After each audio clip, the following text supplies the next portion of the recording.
You're not lazy, you're using study methods that feel productive, and that's exactly why you're going to panic on the exam, even after working hard. Yeah, that one stung. Good. I used to do this exact same nonsense in school. Always busy, always tired, still behind. I'm saying this because I've already made these mistakes for you, so let's fix it fast. I'm giving you 6 rules for actually studying. Not aesthetic, not motivational, and rule number 6 is the one that shuts off the panic spiral completely. Rule 1. You don't need better focus. You need less chaos. You think focus is your problem. It's not. You're overwhelmed because everything feels equally urgent, so your brain shuts down. When your brain can't tell what matters most, it freezes. That's why you study for hours but feel worse afterward. Your mind is juggling too much, not failing to focus. You've got 7 tabs open, notes everywhere, and this constant feeling like you're forgetting something important. Grab a piece of paper. Write every task you think you need to do. Now circle one thing, the task that actually moves the grade the most. That's where you start. Everything else waits. This isn't about doing more. This is how you stop feeling like you're drowning before you even begin. No, color coding, rewriting notes, and organizing is not clarity. That's avoidance wearing a productivity costume. Rule 2.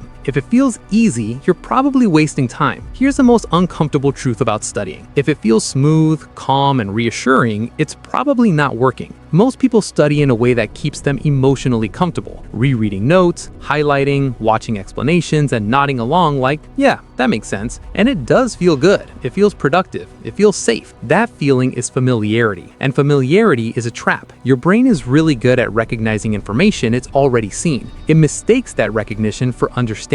So you walk away thinking you know the material, until the exam takes the notes away and suddenly your mind goes blank. That's where the panic comes from. Not because you didn't work hard, but because your studying never forced your brain to retrieve anything on its own. If I asked you right now to explain the topic without looking, you'd probably struggle. Not because you're incapable, but because you never practiced pulling the information out of your head. That struggle is the whole point. Real studying feels awkward. It feels messy. It exposes what you don't know. And yes, it's uncomfortable, but that discomfort is literally your brain building memory. So next time you study, close the notes sooner than you want to. Write down what you remember without help. Let it be bad, then fix it. If it feels a little ugly, you're doing it right. Rule 3. Longer study sessions are making you worse. You don't have a motivation problem. You have a fatigue problem. People love long study sessions because they sound serious. 4 hours, 6 hours, locked in. But past a certain point, your brain isn't learning. It's just surviving. Attention doesn't shut off dramatically. It fades quietly. You keep staring at the page, but nothing sticks. You reread the same sentence. You scroll back up. You start zoning out and forcing yourself forward anyway. And here's the damage most people miss. When you study while exhausted, your brain associates studying with pain. So the next time you try to start, you resist harder. Not because you're lazy, but because your brain remembers how bad it felt last time. That's how burnout starts. Short sessions protect your brain's willingness to come back. They keep your attention sharp enough to actually do the hard work, the recall, the thinking, the problem solving. When you stop before you're destroyed, studying stops feeling like punishment. And that's how you stay consistent instead of restarting every week. Grinding longer isn't discipline. It's just inefficient suffering. Rule 4. You're behind because you're avoiding one thing. There's one topic you keep skipping. You know exactly which one. It's not that it's impossible. It just makes you feel stupid, uncertain, exposed. So instead of touching it, you do everything else. The easy chapters, the organizing, the reviewing, the productive stuff. But that avoided topic doesn't go away. It sits in the background, leaking anxiety into everything else you do. That's why you can't focus. Half your brain is studying and the other half is running. I'm saying this because I used to do the same thing. I avoided the hardest topic until it controlled my mood. Avoidance feels like relief in the moment, but it multiplies stress long term. The fix isn't confidence. The fix is starting small enough that your brain doesn't freak out. You don't need to finish the topic. You don't need to understand everything. You just need to touch it briefly, intentionally, and on your terms. 10 minutes is enough to break fear. Starting is what lowers anxiety, not mastery. Once you stop running from the hardest thing, the rest of studying gets quieter, lighter, more manageable.